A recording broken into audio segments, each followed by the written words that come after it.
Student uses a technique. This is October-November 2025 5-4 variant है. कह रहे student uses a technique called Winkler method to determine the mass of oxygen dissolved in the sample of water from the lake. Two solutions X and Y are prepared. Solution X is 2.30 mole per dm cube manganese sulfate, and solution Y is alkaline potassium iodide. Okay, I hope you understand कि हमारे पास lake है, उसमें पानी है, उसके अंदर dissolve हुई oxygen student ने डिटरमिन करनी है. दो सोल्यूशन एक्स और वाई उसने प्रिपेयर किए हैं. एक की कॉन्सेंट्रेशन भी बता दी है मैंगनीज सल्फेट की 2.30 मोल पर डीएम क्यूब. दूसरे के बारे में उसने सिर्फ बताया कि वो पोटेशियम आयोडाइड का एक्वस सोल्यूशन होता है. यहां तक बात क्लियर हो गई. क्वेश्चन क्या है कि एक लेक का पानी लेके उसमें से डिसॉल्व्ड ऑक्सीजन ढूंढेगा वो. ठीक है. कह रहे calculate the mass of solid hydrated manganese sulfate MnSO4.H2O needed to make 100 cm cube of solution X. Solution X का 100 cm cube बनाना है. ठीक है. तो कह रहे अगर 2.30 moles 1000 cm cube पर dm cube का मतलब है ना 1000 cm cube में डिसॉल्व होने हैं. तो कह रहा है अगर 100 cm cube में डिसॉल्व करने हैं तो कितने चाहिए मोल्स. तो x क्या हो जाएगा 0.230 2.30 मल्टीप्लाई बाय 100/1000 कितना आ जाएगा 0.230 moles of MnSO4.H2O.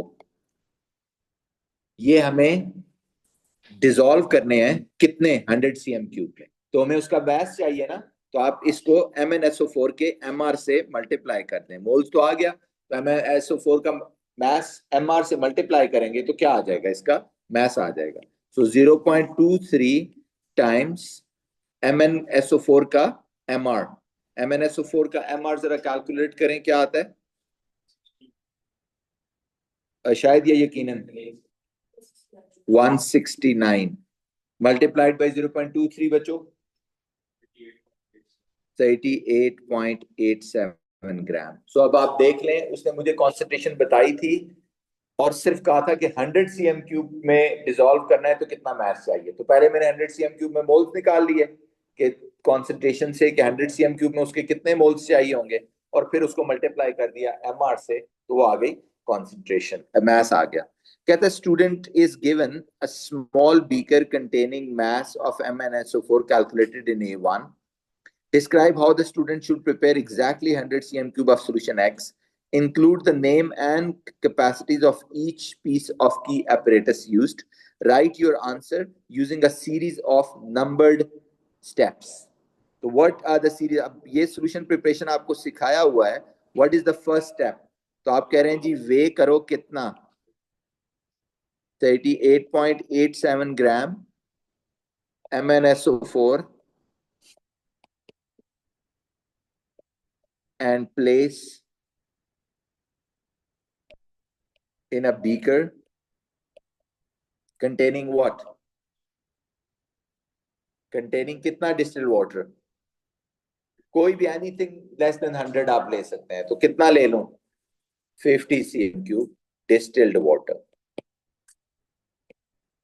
Stir the mixture to dissolve, yes, completely. लेकिन बीकर में कभी भी सोल्यूशन नहीं बनता. सोल्यूशन हमेशा किस में बनता है, वॉल्यूमेट्रिक फ्लास्क में. तो फिर वो कहता है क्या करें, transfer the content of flask, the content of beaker to a volumetric flask.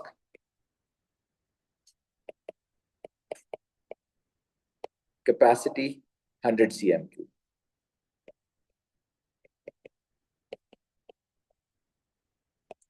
Transfer the washings.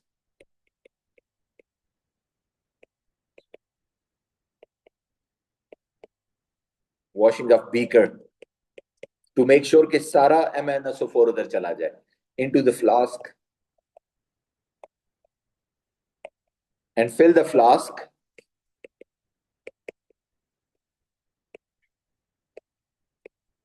with distilled water up to the mark. आखिर में फिर और मेक श्योर करने के लिए, ऐसे तो ऑलरेडी है लेकिन मेक श्योर करने के लिए कि stopper the flask up to the mark fill करने से पहले भी कर सकते थे. Stopper the flask, stopper the flask, right.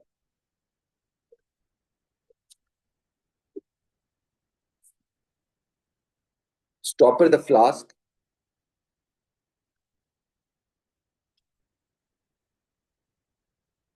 and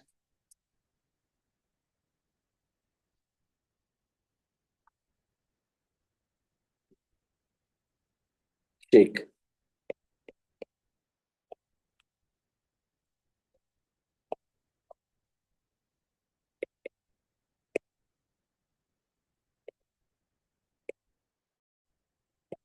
Next.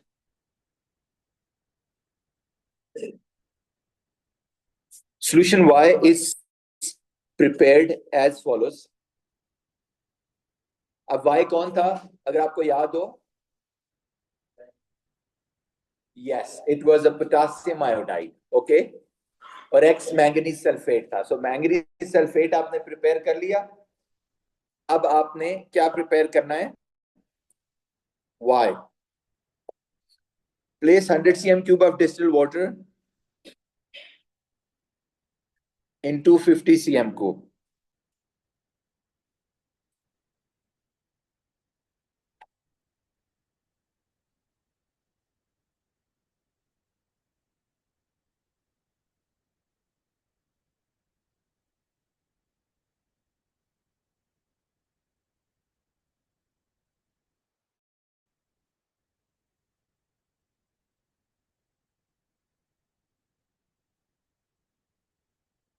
Solution Y is prepared as follows. Place 100 cm cube of distilled water in 250 cm cube beaker. Add 8 gram of sodium hydroxide and stir to dissolve. Cool the solution to room temperature and using an ice bath. Repeat step 2 and 3 until the total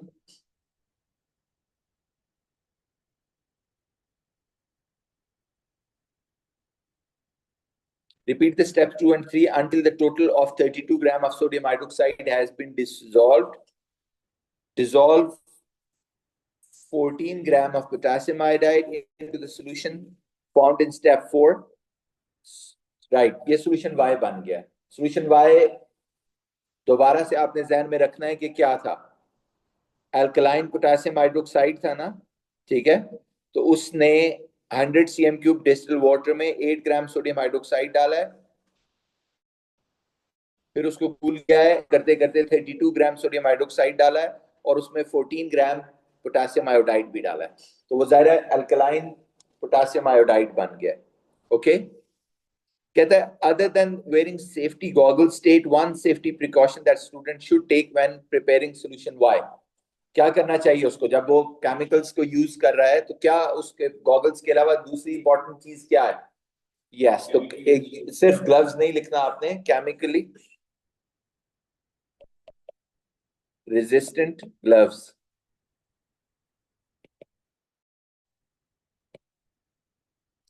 Suggest why the solution is cooled in step 3. देखें ना step 3 में क्या हो रहा है. Cool the solution. उससे पहले क्या किया था उसने? सोडियम हाइड्रोक्साइड जब डाला था पानी के अंदर, तो क्या किया था उसने? सोडियम हाइड्रोक्साइड को पानी में डाला था ना. तो इसका मतलब है उससे क्या हुआ होगा? टेम्परेचर बढ़ा होगा. और कब टेम्परेचर बढ़ता है? जब कोई चीज पानी में डिसॉल्व करो तो टेम्परेचर कब बढ़ता है? जब वो रिएक्शन क्या होता है? राइट. तो ये लिखना है आपने कि dissolution of sodium hydroxide in water is an exothermic reaction which results the increase in the temperature.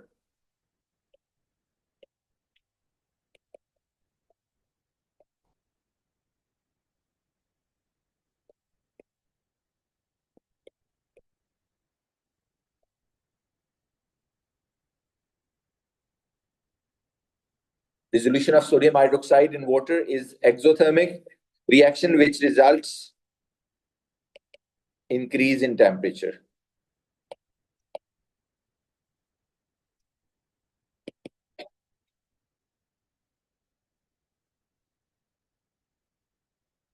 Student uses the following procedure to determine the mass of oxygen dissolved in the sample of water from the lake. अब वो आ गया उस असल point पे. पहले दो step में क्या किया उसने?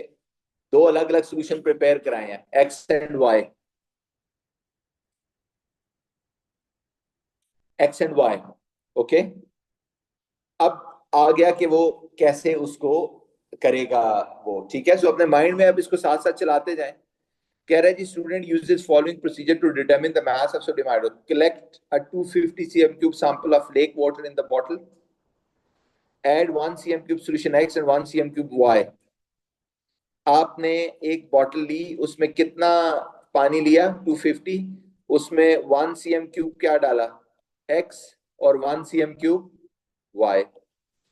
फिर कहते हैं जी उसके बाद immediately stopper the bottle. उसके बाद इसके ऊपर स्टॉपर लगा दो,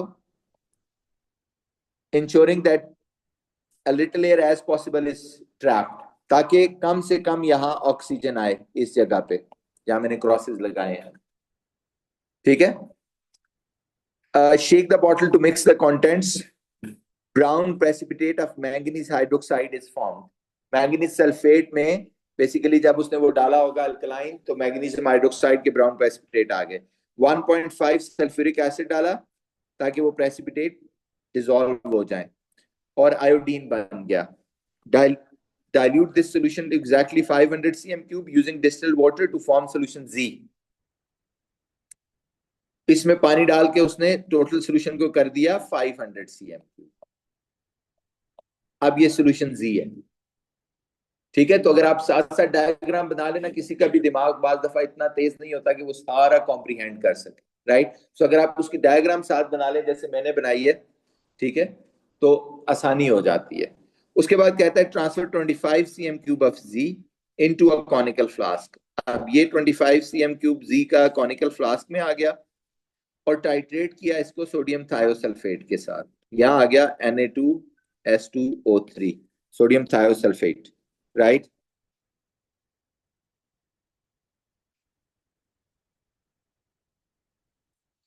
राइट, सोडियम थायोसल्फेट है ये. 25 cm cube of solution Z in the conical titrate with 1 times 10 to the power minus 3.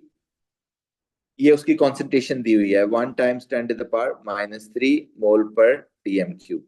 Okay, उसके बाद स्टार्च डाला हमने. अब आपको आई होप ये यहां तक क्लियर हो गया कि नीचे फ्लास्क में कौन है? Z 25 cm cube. और Z क्या है? जिसमें X भी है, Y भी है और नदी का पानी भी है.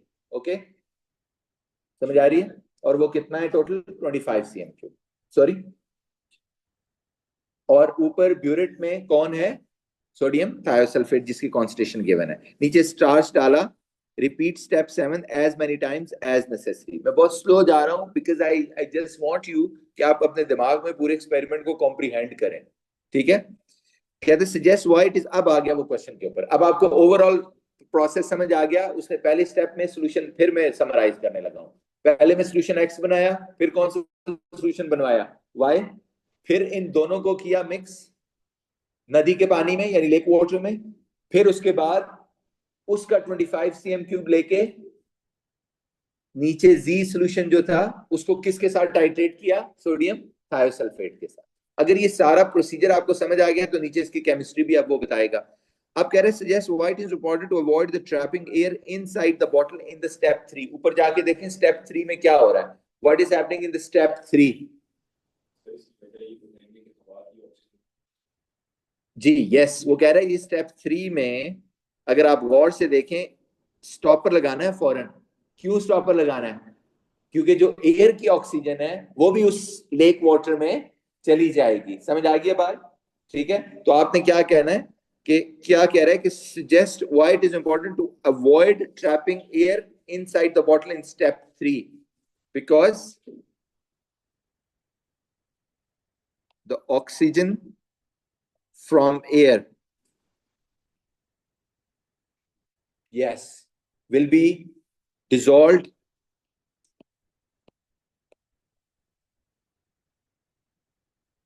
in lake water. उसको अवॉइड करना है हमने. Identify the piece of apparatus that student should use to transfer 25 cm cube of solution Z in step 7. Excuse me, what is 25 cm cube के लिए लैब में क्या यूज करते रहे आप? What type of apparatus you were using? Pipette, thank you. Suggest why starch solution is added in the step 7. Step 7 में starch solution क्यों add किया? ये भी आपने किया अभी उसमें. Yes. To observe the end point. और पता है ना स्टार्च क्या करता है फिर? वो आयोडीन के साथ मिलके yes, तो yes. Suggest why starch add in steps in क्या लिखा है?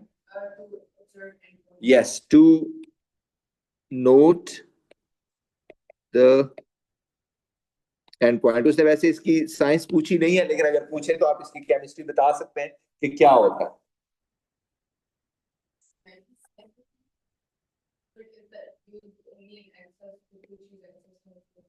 जी नहीं, 25 के लिए सिर्फ पिपेट होता है. पिपेट और ब्यूरेट आपने जब भी लिखता है पिपेट एंड ब्यूरेट अंटिल के वो बहुत बड़ा वॉल्यूम ना आ जाए. Student records the result shown in table 1.1. जी ये क्या, मुझे जल्दी से बता दीजिए कितना है? टाइटेशन 1 कितना है?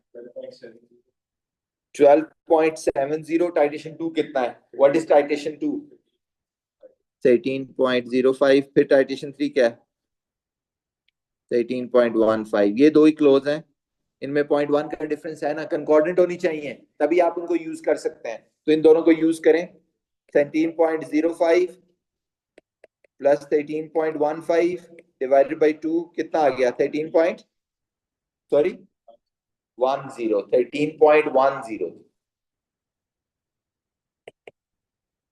Explain why the student does not need to carry out any further titrations. क्योंकि उसके पास कंकॉर्डेंट रिजल्ट्स आ गए हैं. कब आप टाइटेशन करना बंद कर देते हैं? क्या सिखाया आपको लैब में कि आपने जब रीडिंग कंकॉर्डेंट हो जाए तो फिर नो मोर वर्क. ओके, तो लिखिए जरा. Because titration 2 and 3 are the concordant readings.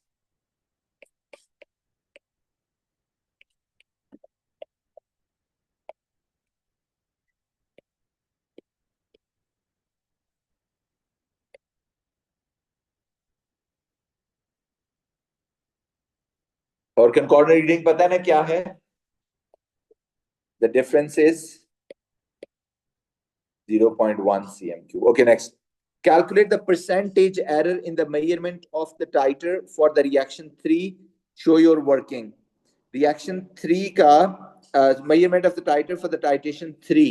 Titration 3 का percentage error कैसे निकालते हैं? उस इंस्ट्रूमेंट का एरर पता होना चाहिए. ब्यूरेट है तो ब्यूरेट का क्या एरर होता है? जो स्मॉलेस्ट उसकी डिवीजन होती है उसको डिवाइडेड बाय 2 करते हैं तो वो 0.05 होता है. लेकिन क्योंकि दो दफा लेना है तो मल्टीप्लाइड बाय क्या हो जाएगा? 2 डिवाइडेड बाय 13.15 मल्टीप्लाइड बाय 100. तो क्या परसेंटेज आ जाती है जी? 0.76.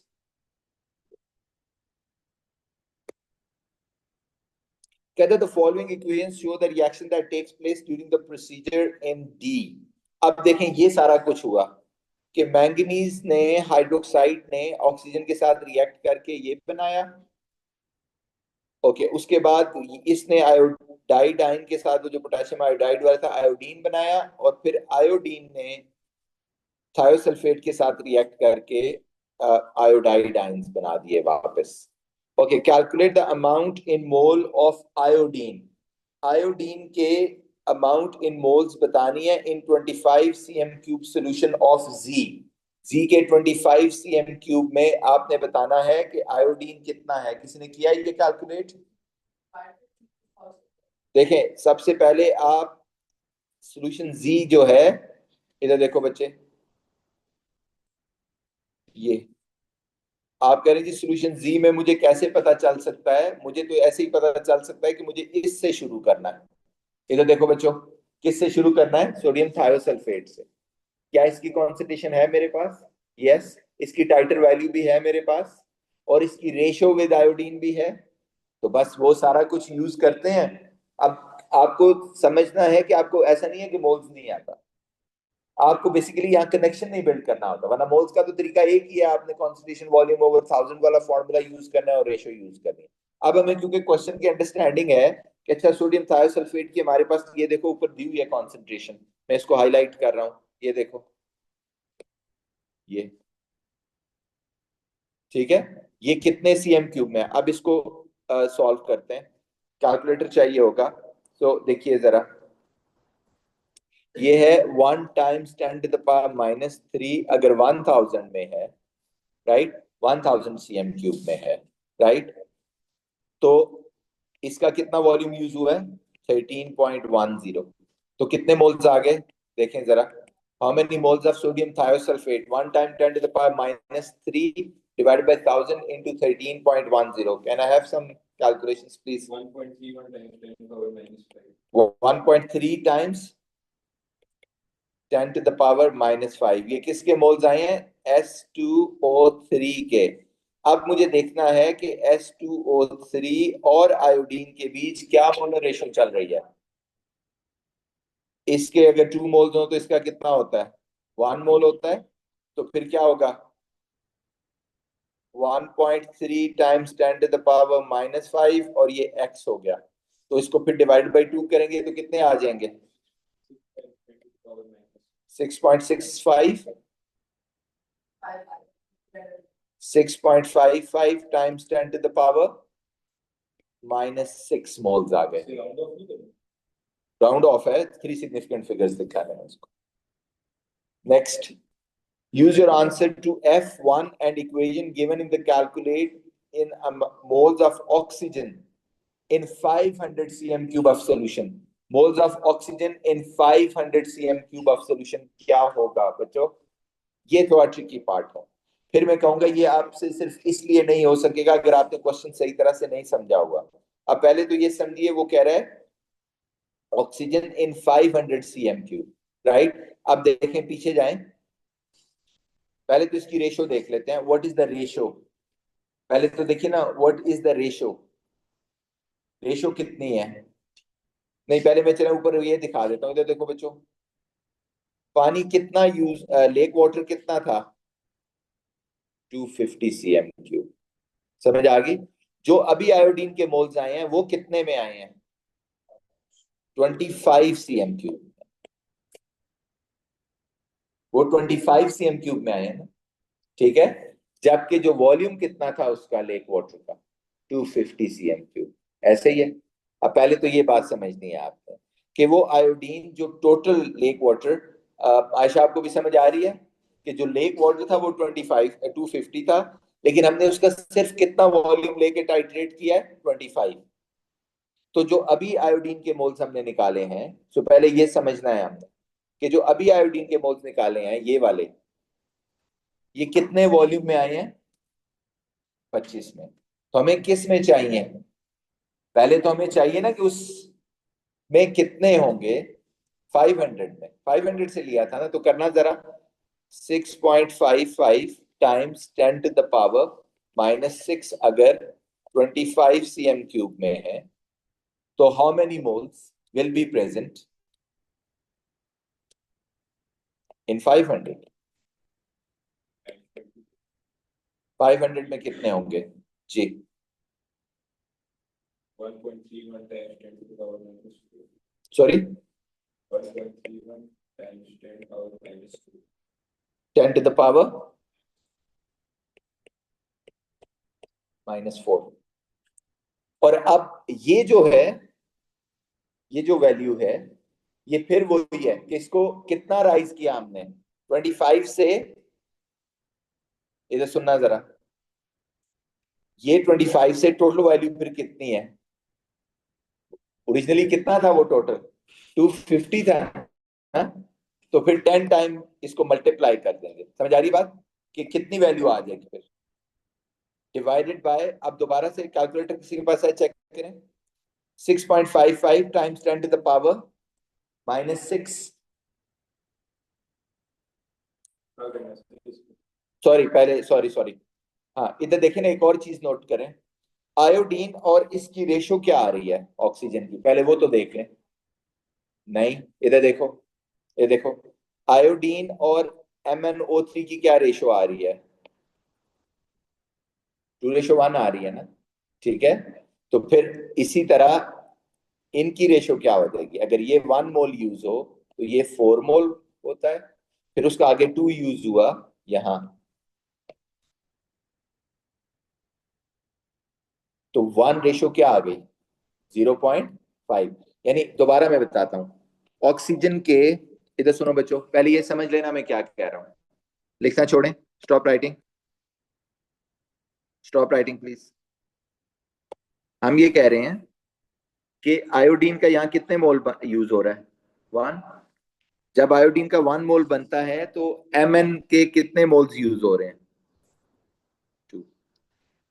और जब ऑक्सीजन का 1 मोल यूज होता है तो Mn के कितने मोल बनते हैं? 4। जब Mn के 2 मोल, आगे कितने चाहिए आयशा सुनो, आगे कितने चाहिए? 2 मोल चाहिए ना? तो जब इसके 2 मोल यूज हो रहे होंगे तो ऑक्सीजन कितना यूज हो रहा होगा? तो फिर इन दोनों की आपस की रेशो क्या आ गई फिर? 1:0. अब समझ आ गया मैंने क्या किया है? कि क्योंकि आयोडीन जो है वो 1 मोल जब यूज होता है तो इसके 2 मोल चाहिए होते हैं मैंगनीज हाइड्रोक्साइड के, और वो 4 में से 2 यूज हो रहा है, तो इसलिए मैंने उसको आधा कर दिया। ठीक है, तो 0.5, 1 रेशो क्या आ गई? 0.5।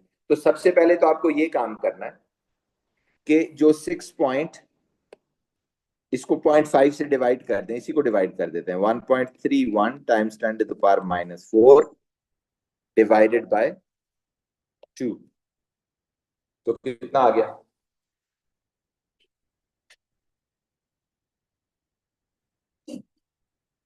आता है 6.55 टाइम्स 10⁻⁵ ये आंसर आ गया। अब किसी को सवाल पूछना है तो पूछ लें, ये क्या किया है? 25 cm³ यूज किया था ना पहले, उसको जो उसकी कॉन्सेंट्रेशन 500 में मैंने फाइंड किया, ठीक है, और डिवाइडेड बाई 2 क्यों किया? क्योंकि आयोडीन और ऑक्सीजन के आपस की रेशो 1:2 आ रही थी। ओके, 1 रेशो यानी 0.5 आ रही थी, तो 1:2 ही हो गई। ठीक है, अब आ गया 6.55 टाइम करने। Dissolved oxygen content milligram per dm cube is the mass of oxygen dissolved in water. Use your answer to F2 to calculate the dissolved oxygen content in the lake water collected in step 1. Right? अब देखें, एक point में इससे पहले दे दूं आपको, सुना बच्चों? 6.55 टाइम्स 10⁻⁻5 मोल्स ऑफ ऑक्सीजन कितने वॉल्यूम में आए हैं जो हमने ऊपर कैलकुलेट किए हैं? कितने में है? 500 में। और एक बात गौर से सुनना, उधर देखो बच्चों, ऊपर जाएं, लिखना छोड़ें, इधर देखें। वाटर लिया था वो कितना था दोनों शुरू में? उसको पानी से डाल,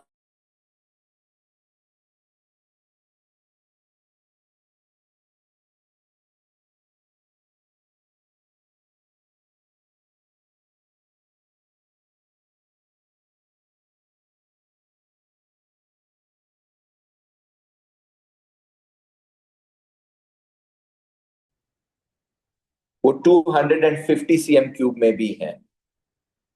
मैं शेयर कर रहा हूं दोबारा।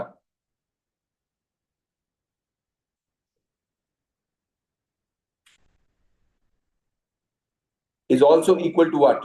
250 cm³।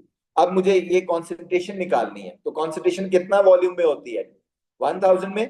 तो अगर 250 में 6.55 टाइम्स 10⁻⁻5 मोल्स हैं O2 के, तो फिर 1000 में कितने हो जाएंगे? टाइम्स 4 कर दूं ना, क्योंकि 250 का टाइम्स 4 करें तो 1000 बनता है ना, या रेशो कर लो बेशक। तो कितना बन जाएगा? इसको 4 से मल्टीप्लाई करना, 62 टाइम्स 10⁻⁻4 मोल्स ऑफ O2 पर dm³।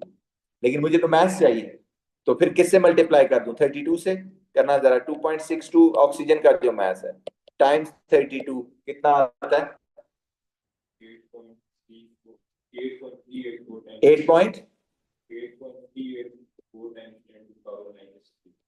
टाइम्स 10⁻³ ग्राम पर डीएम क्यूब हो गया, लेकिन वो आंसर मिलीग्राम पर डीएम क्यूब में मांग रहा है। तो फिर उसको बड़ी से छोटी वैल्यू में जाना हो तो मल्टीप्लाई करना होता है ना, तो ग्राम को मिलीग्राम में कन्वर्ट करना है तो किससे मल्टीप्लाई कर दूं? 1000 से। तो ये बन जाएगा 8.384, सीधा सीधा। समझ आ गई बात? आयशा आपको भी समझ आ गई है? ट्विस्ट यहाँ पे क्या था कि जो मोल्स ऑफ ऑक्सीजन आपने निकालने हैं, जो मोल्स ऑफ ऑक्सीजन आपने निकालने हैं वो जो 500 सीएम क्यूब में थे वो ही 250 में है। क्यों? क्योंकि 250 को पानी डाल के ही 500 किया था, तो पानी डालने से ऑक्सीजन की या कॉन्सेंट्रेशन तो चेंज होती है, number of moles of oxygen change नहीं हुआ क्योंकि डिस्टिल वाटर डाला था। ठीक है, नेक्स्ट। ओके, अब ये क्वेश्चन यहाँ पे एंड हो गया। अब यहाँ इस क्वेश्चन को आपने क्लियरली देख लिया कि ये सारा का सारा क्वेश्चन बेस्ड होता है कि आपने कितनी अंडरस्टैंडिंग की है क्वेश्चन की। अब आप सब लोग जब भी आपको काम दिया जाता है आप यही करते हैं, आप बगैर उसको पढ़े क्वेश्चन सॉल्व करने की कोशिश करते हैं। जब तक आप उसको पढ़ नहीं लेते तो फिर तो आगे सीधी सीधी चीजें हैं जो भी आप प्रैक्टिकल में करके आए हैं। क्वेश्चन 2 जो है वो तो आपको पता है एनालिसिस होता है, ये तो फिजिक्स में भी आप करते हैं। क्वेश्चन 2 पे आ जाते हैं। Student uses the following method to investigate the kinetics of the reaction between iodine tin to produce TiSNI2। Okay, rinse a block of tin distilled water and then rinse it with the propanol, right? कह रहे जी question आपको समझ आ गया। उसने kinetics ढूंढनी है reaction between iodine and tin. ठीक है, उसने इस रिएक्शन की काइनेटिक्स ढूंढनी है बच्चों।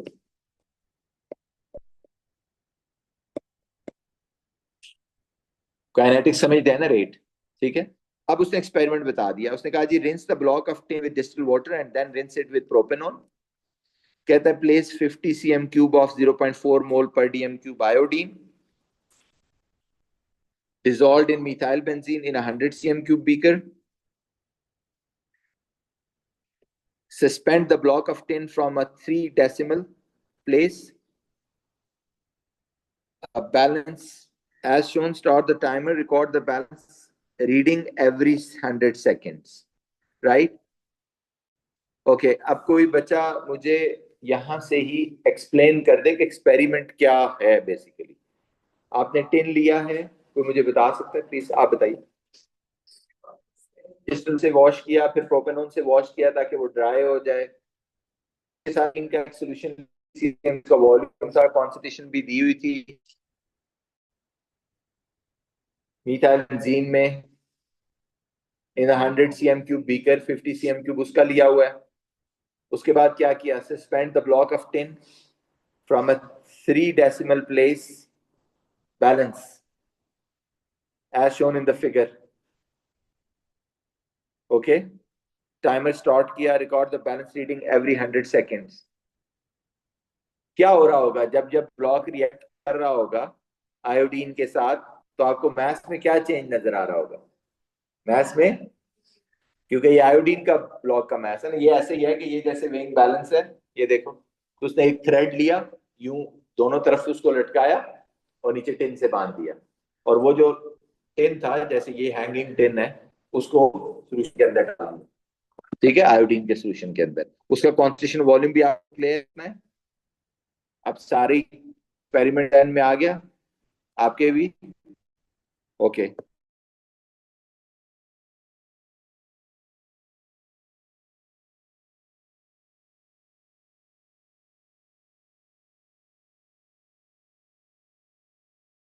मेरे मुझे भी दिया था, अभी मैंने बोल भी दिया था कि क्यों क्यों उसने रिंस किया विद प्रोपेनॉन से। प्रोपेनॉन एक ड्राइंग एजेंट भी होता है, ठीक है? जो कीटोन होता है वो एक ड्राइंग एजेंट भी होता है, ठीक है? अब वो कह रहे थी कि suggest why student rinses the block of tin with propanol after rinsing it with the distilled water in the step 1, ताकि उस रिएक्शन का जो उससे क्यों ज्यादा होगा। यस, आप कहते हैं जी क्योंकि प्योरली आपको मेटल चाहिए, तो मेटल की सरफेस के ऊपर जो वाटर है वो ऑब्वियसली उसके रेट को रिड्यूस कर देगा, राइट? तो आप कहते हैं जी टू ड्राई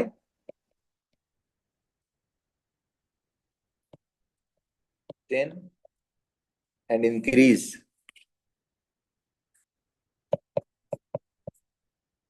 rate.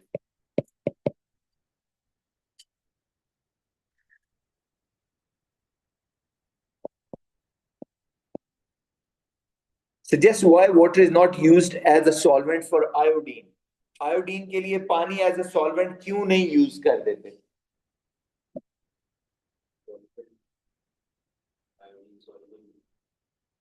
वाटर में तो बहुत ज्यादा सॉल्युबल नहीं होता, पानी में। यस, तो लिखिए जरा, क्योंकि वो मीथाइल बेंजीन में ज्यादा सॉल्युबल है, ये आप कहना चाह रहे हैं। राइट, तो लिखिए जरा, आयोडीन इज, उसने मतलब कॉमन सेंस है कि अगर एक्वा सॉल्यूशन बना के फिर आयोडीन में रिएक्ट करा रहा है तो इसका मतलब would have been more soluble ना। तो आप कह रहे हैं जी iodine must be more soluble in methyl benzene, methyl benzene ही था ना जो use, than water. Next, suggest why 3 decimal place balance is more suitable than 2 decimal. जितने decimal place बढ़ाते जाते हैं उतना क्या होता जाता है, एक्यूरेसी ज्यादा होती जाती है। ओके, क्योंकि उसका परसेंटेज एरर कम होता जाता है, उसका एरर कम होता जाता है, नॉट परसेंटेज, एरर कम होता जाता है। Why is balance is more suitable than 2 decimal place balance for this experiment? क्यों ज्यादा suitable है? ठीक है, because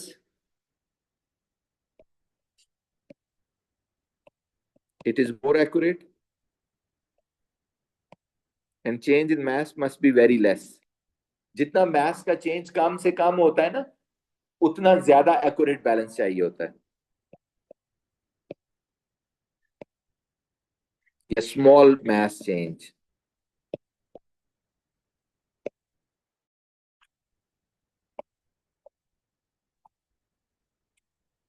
Suggest a control experiment to use to verify that the mass of 10 the reaction with protein and not with any other factor. ये आप सीधा methyl benzene में लटके 10 को, और फिर क्या मैच है या नहीं हो रहा। तो आप कह रहे हैं जी कि repeat the same experiment with just solvent methyl benzene without iodine.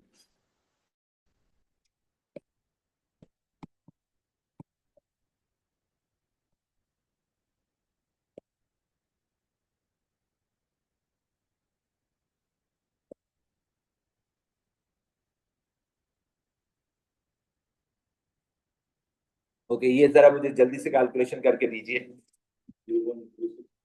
Time था 0 और टोटल मास कितना है इसका 4.979 टोटल मास, और फिर 100 सेकंड के बाद हो गया 4.910। तो माइनस कर दूं ना, 4.979 माइनस 4.910, तो कितना मास आया? 0 पॉइंट, जल्दी से बोल देना सारे, 0.065। ये फिर माइनस करेंगे इसमें से तो क्या आएगा, 120। फिर आगे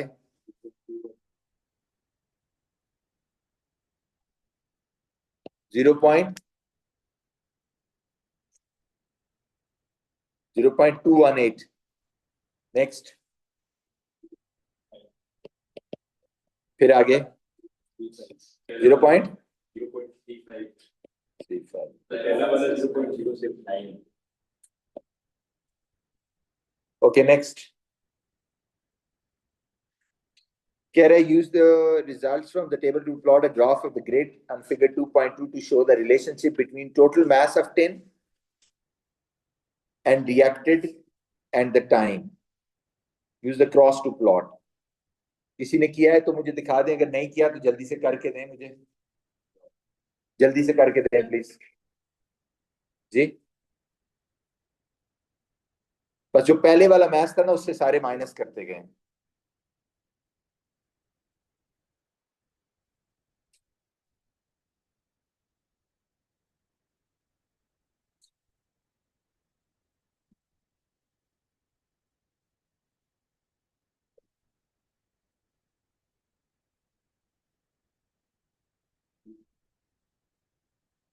पता नहीं क्या हो गया इसको।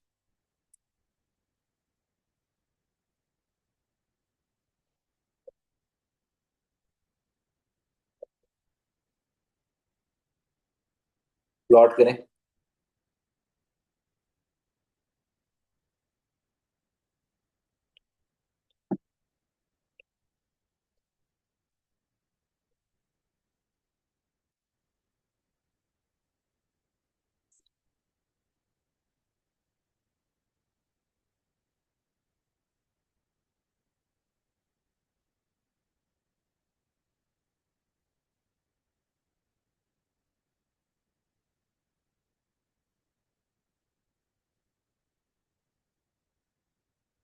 इधर ही आते हैं। 200 पे 0.120।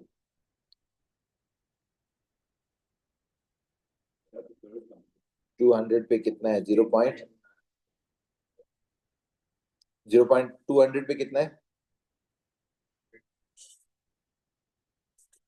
120। कितनी लाइन ऊपर है देखो। ये है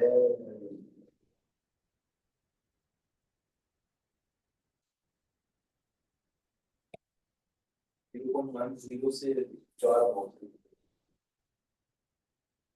से मेरा घर बन गया।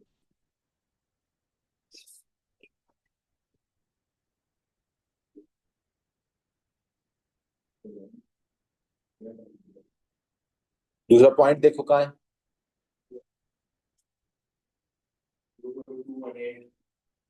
0.218। मुझे वो बॉक्स बताओ डायरेक्ट। 0.2 से ऊपर कितने बॉक्सेस है?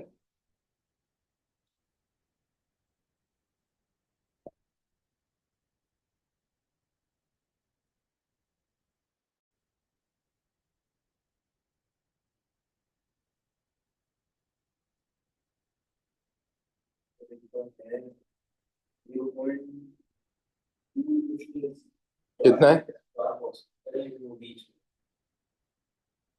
0.2 से 4 बॉक्सेस ऊपर। 1 2 3 4, 4.5 बोलना चाह रहे हैं आप?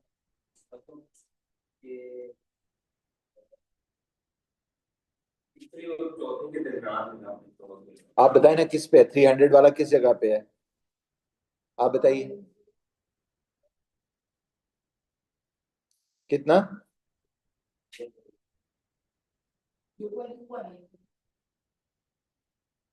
Oh, sorry, 0.112, I'm sorry, missed 300 वाला, 200 वाला ना। 300। अच्छा, 300 है 0.20 से 2 बॉक्सेस ऊपर। क्यों 2 बॉक्स ऊपर है? 0.005 है। 05 है।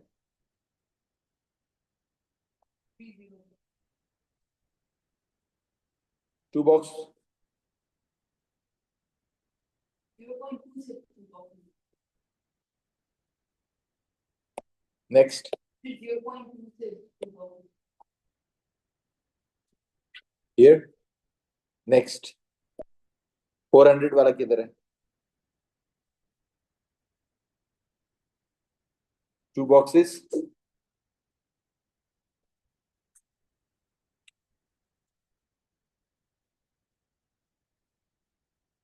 आयशा आपका भी यही आ रहा है? बनाए बनाए।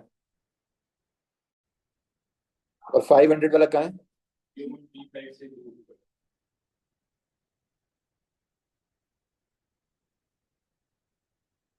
सीधी लाइन। हम्म।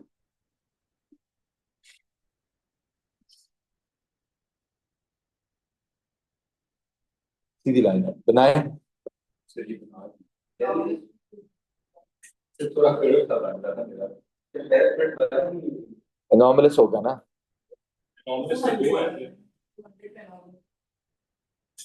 मेरा 200 पे भी है और नहीं 400 पे ना। 200 400 पे नहीं है। वरना इसीलिए इसकी कर्व बन रही है, ये 200 वाले को एनॉमलस नहीं दे रहा। हाँ पहले यही हुआ था, मैंने उसको 400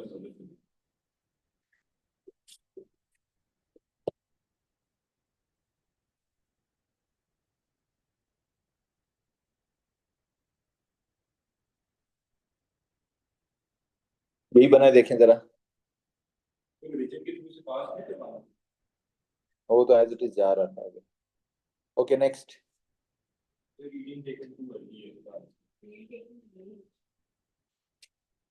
ओके, अब आ जाते हैं, ये जो पॉइंट है आयशा आपने यही बनाया, और एनोमलस कौन सा है? बनाए ना?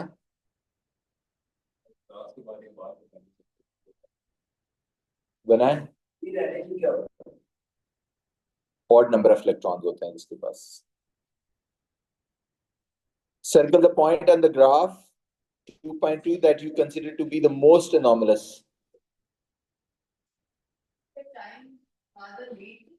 जी, सबसे ज्यादा जो कि ज्यादा एनोमलस है। जी, मैं एक मिनट रीजन बताता हूँ। क्यों? पहले क्वेश्चन तो देखने क्या है। Suggest one reason why this may occur during the experimental procedure. देखिए, अब आपका जो टोटल मास है टिन का, वो आया है, लेट्स से ये वैल्यू आई है, यहाँ कितना बनता है? ये मुझे बताना कितना बनता है। 0.138, जबकि कितना आना चाहिए था?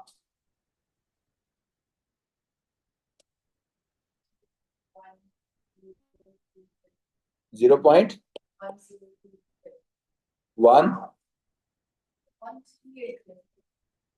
ये जो ये आया है क्रॉस, 0. चले 1.4 कर देता हूँ, आना इतना चाहिए था।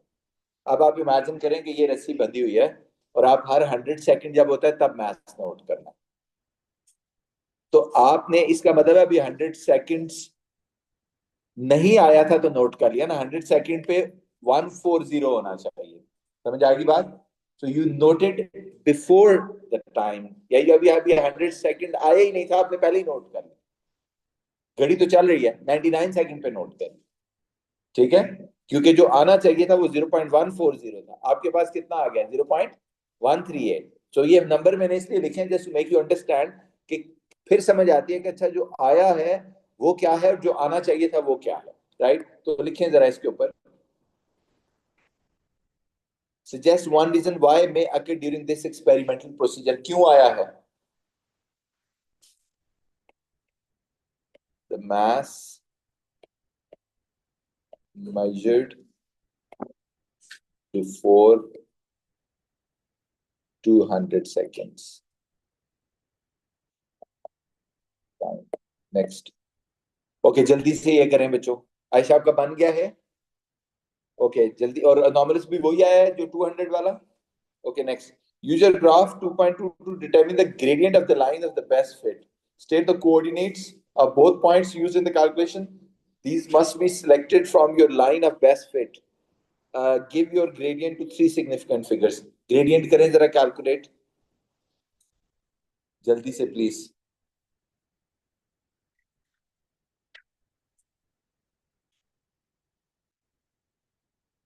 और फिर कोऑर्डिनेट्स मुझे बताएं।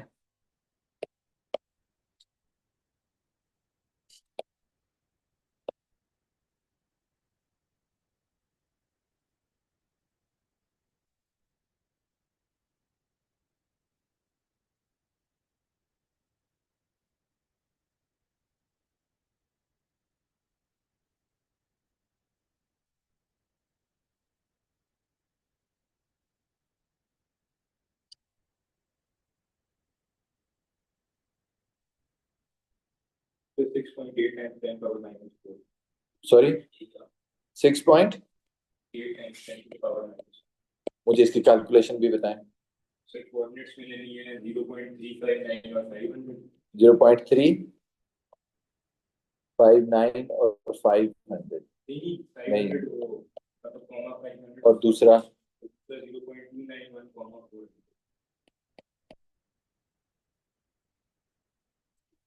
Okay, so that goes 0.359 minus 0.291, 0.291 minus 359, 0.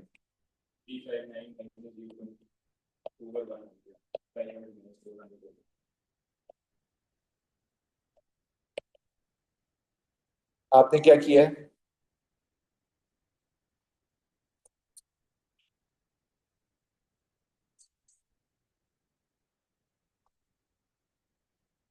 कितना है?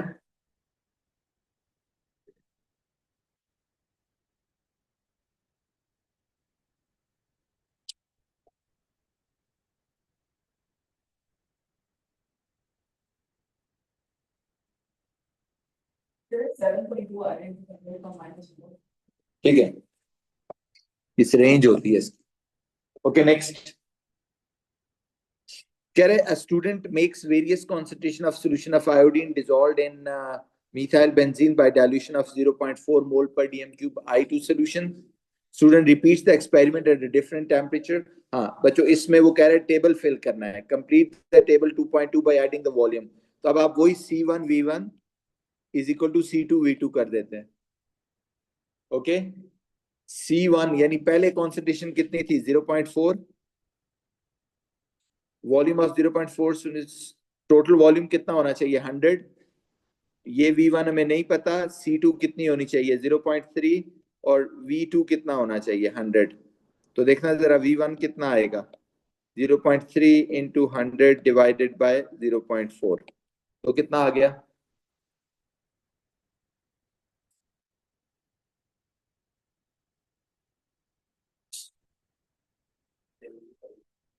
यस। सो इसका मतलब है अगर ये 75 लेना होगा तो ये कितना होगा फिर? 25।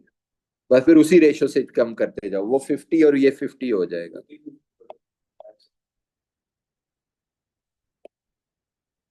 यही है,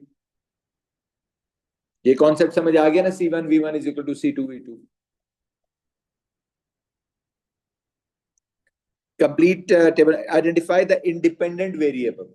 क्या है जी इंडिपेंडेंट वेरिएबल? क्या था इस एक्सपेरिमेंट का?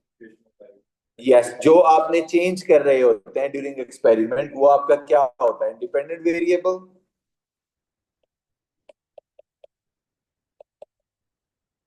Right next.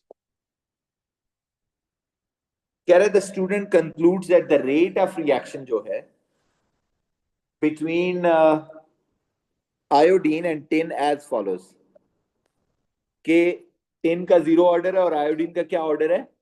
2। यही बता रही है ना इक्वेशन। कह रहे state whether the result support the students conclusion, yes और no. Explain your answer using values from table 2.2। क्या 2.2 से ये होता है? देखो जरा जी, ये आपको सिखाया हुआ ना कॉन्सेंट्रेशन का चेंज ओवर उसका चेंज करके देख लेते हैं। 4.76 ओवर 3.57 कितना बनता है? देखना जरा। तो 4/3 इज इक्वल टू 4 बाई, इसका मतलब है कि डायरेक्टली प्रोपोर्शनल है। रेस टू पावर 1 है, ऑर्डर 1 है ना इसका। वो क्या कह रहा है? ऑर्डर कितना है? सेकंड। तो यस, नॉट पॉसिबल जी, नो। वजह क्या है? Because yes, the concentration change of iodine is directly proportional। या फिर उसी तरह डबलिंग या ट्रिपलिंग जो भी। 3.4 कितना बनता है? 3/4। तो 1.3 टाइम कम किया है तो रेट भी 1.3 टाइम कम हो गया। ओके,